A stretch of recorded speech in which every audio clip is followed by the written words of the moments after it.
بسم الله الرحمن الرحيم. السلام عليكم ورحمة الله وبركاته، مشاهدين نجم الزمالك في كل مكان. عندنا أخبار وكواليس مهمة جدا جدا من داخل نادي الزمالك اللي تهمنا وتهم حضراتكم. ولكن في البداية لما تشترك في القناة فأكيد يسعدنا انضمامك واشتراكك لينا، وعايزين نوصل الفيديو ده لأكبر عدد من اللايكات والشير في كل مكان. حلقة مهمة جدا جدا هنتابع فيها آخر التطورات اللي بتحدث داخل نادينا الملكي نادي الزمالك. يلا بينا على التفاصيل اللي معانا في الفيديو ده، وهبدأ من عند تدريبات نادي الزمالك بالأمس، واللي امبارح يعني تدريبات نادي الزمالك شهدت جلسة مهمة جدا جدا من يانيك فيريرا المدير الفني لنادي الزمالك مع اللاعبين. يانيك فيريرا عقد الجلسة مع اللاعبين على هامش المران، وأكد لهم أنه على جميع اللاعبين العمل والاجتهاد في التدريبات، والكل هيحصل على الفرصة للمشاركة في المباريات مشاركة أساسية. ولكن الأهم من فرصة المشاركة هي الاهتمام والتمسك بهذه الفرصة عشان اللاعب يقدر يعني يلعب أكبر عدد ماتشات أساسي. فالراجل يعني أكد للاعيبة إن أنت هتشتغل وتتعب في التدريبات، هتلقى في النهاية اللي أنت عملته في التدريبات هيعود عليك بالنفع في اللعب أساسي. ما اشتغلتش بقيت تتكسل في التدريبات فأنت مالكش عندي مكان، اخرج بره ويناير هنشوفوا لك أي نادي تلعب فيه غير هنا يا حبيبي. فده بالنسبة لجلسة المدير الفني مع اللعيبة.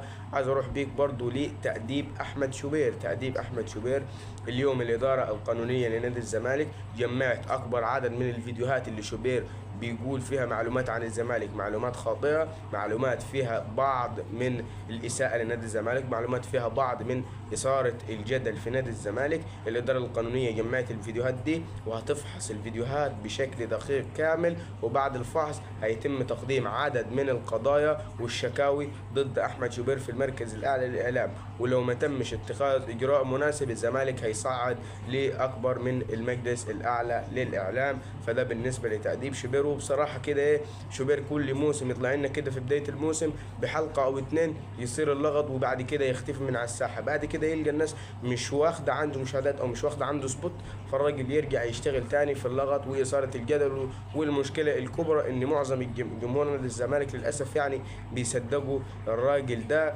فكل التوفيق للإدارة القانونية في نادي الزمالك اللي يعني لسه شغالة من 3-4 أيام، ولكن الناس شغالين بشكل كويس مع نادي الزمالك.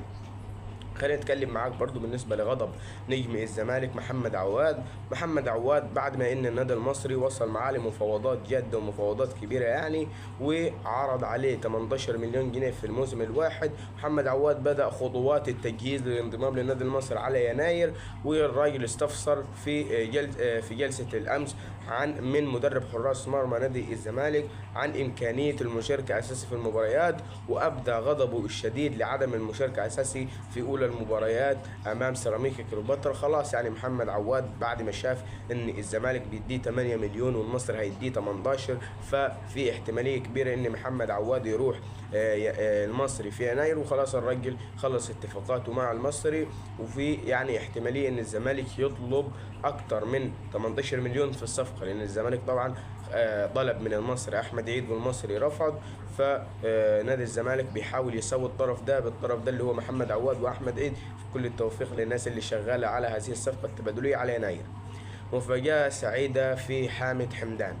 خلاص إدارة بتروجيت بعد ما انتهى الميركاتو الصيفي وحامد حمدان ما رجعش التدريبات ولا حتى شارك في أولى المباريات بتاعت بتروجيت في الدوري، إدارة بتروجيت أعطت الضوء الأخضر لرحيل حامد حمدان في يناير بعد عدم خوض فترة الإعداد مع الفريق ورفض المجيء إلى مقر النادي لخوض التدريبات الجماعية اليومية. وخلاص إدارة بتروجيت أبلغت نادي الزمالك بتجهيز العرض على يناير، لأن احنا خلاص هنبيع اللاعب في يناير، لأنه ما عادش يعني مهتم باللعب معانا. اللاعب متمسك بالزمالك، أبدى رغبته في الزمالك، كل حاجة معاه هي الزمالك في الوقت الحالي. فخلاص حامد حمدان مبروك زملكاوي في يناير إن شاء الله. شكرا لكم، السلام عليكم ورحمة الله وبركاته.